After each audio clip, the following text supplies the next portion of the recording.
The next thing I want to cover with you is one of the most important lessons my rich dad gave me, and it was called the cash flow quadrant. And what my rich dad explained to me is that there's 4 people in business.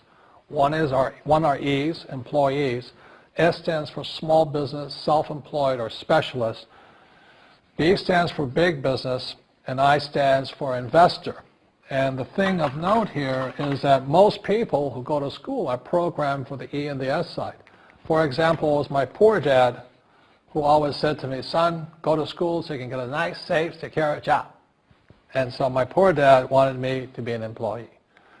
And since the time I was a kid, get a safe, secure job, steady paycheck, and benefits. Okay? I didn't want to be an employee. And I said, Mom and Dad, I want to be a rich man. And I fight with my dad. So my mother finally said, son, if you want to be rich, my mother was a registered nurse. And she said, if you want to be rich, the richest people I know are doctors. So my mom wanted me to come over here, be a specialist, or a small business person. I said, there's only one problem with that, Mom. Doctors are really smart. And she says, you got a good point there. I'm not going to be a doctor. So I went to school. I have a Bachelor of Science degree. I can drive ships and I can fly planes. I flew for the Marine Corps. But I've never used any of that education because I wanted to become a business owner. So it was my rich dad who basically said to me, become a business owner and learn to be a professional investor. So one of the big differences here between these people is that it's called taxes. See, in 1943, in the U.S., the federal government passed a law that said employees had to pay tax before they got paid. So when you get your paycheck from your employer, you open it up, and voila, the government's always taken a sizable chunk of it. And the harder you work and the more money you make, the more money they take from you. So that's why it's not that good to be an employee, because you can never get ahead, because the more you work, more money you make, the greater they pay in taxes. Now, the doctors and lawyers and attorneys, accountants were all laughing, saying, oh, these guys, they're getting paying a lot of taxes. So naturally, the federal government changed the laws again. And so in 1986 in the U.S., a thing called the 86 Tax Reform Act, and it basically took a lot of the benefits away from people who are self-employed, small business, doctors, and lawyers. So today in America, unfortunately, these guys pay the highest percentage in taxes. It is tragic. And a lot of people think they're investors, but what they're really doing is they're just giving their money to people like mutual funds, companies, and all that. So they're investing, but they're not really investors. See, the big tax breaks are on this side. The laws are pretty tight here, but this area is very, very gray. So by being a business owner on the right-hand side of the quadrant, you can make a lot more money and pay a smaller percentage of taxes legally. And the key word is legally. In the investor quadrant, it is possible to make millions of dollars and pay 0% taxes legally. But you've got to know the difference.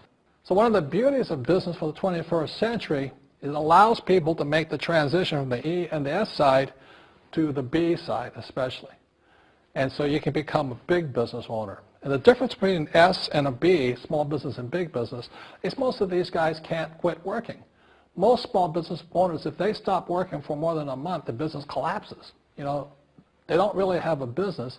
Most of these people own a job. So the beauty of business for the 21st century is it allows these people to make the transition to the B side so that you don't have to keep working hard for money, and the money can actually come in passively. Then once you have your business up and running, then I always recommend you then begin investing with your excess cash, paying less and less in taxes. And that's the reason the rich are getting richer.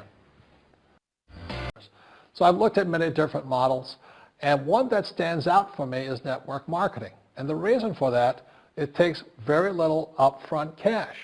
It's low overhead.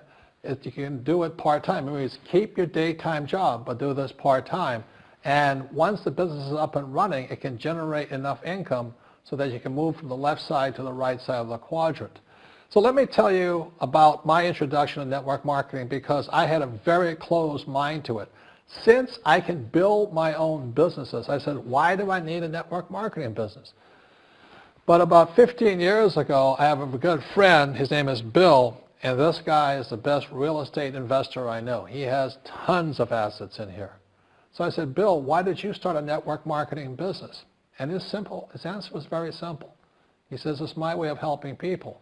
But more importantly, he says, the reason most people can't invest in real estate is because they don't have a business. They don't make enough money simply because taxes, debt, inflation, and retirement savings are killing them. They cannot even invest.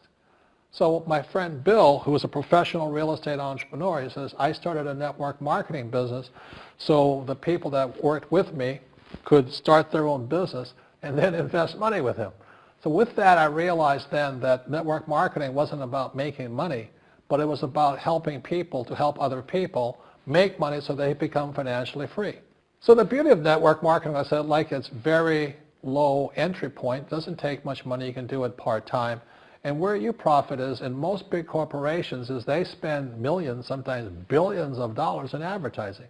So rather than give that money to advertisers, network marketing depends on building a network. It's called word of mouth, like you recommend a movie to a best friend.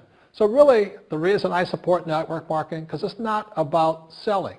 It's about people helping people build assets in the asset columns, becoming business owners, and then becoming investors, rather than going through all of this here, which most